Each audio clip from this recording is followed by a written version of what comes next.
அரசன் என்போம், ஆரியங்காவு ஐயன் என்போம், குலத்துப்புளை பாலன் என்போம், எரிமேலி ஸ்ரீதர்ம சாஸ்தாவென்போம், சொரிமுத்து ஐயனார் அப்பன் என்போம், ஜோதிச ரூபன் என்போம், மகர்ஷி மர்தன் என்போம், மணிகண்ட சுவாமி என்போம், சுகுண விலாசன் என்போம், சுந்தர ரூபன் என்போம், ஜாதி மத பேதமில்லா கடவுளாம், சத்திய வடிவான தெய்வமாம்,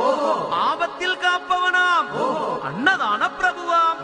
உலகத்தின் முப்பற்ற தெய்வமாம், சோதனைகள் செய்வானாம் ஆனா கைவிட மாட்டானாம். அப்படிப்பட்ட சாமி ரொம்ப சிறுசையா, ஆனா சக்தி ரொம்ப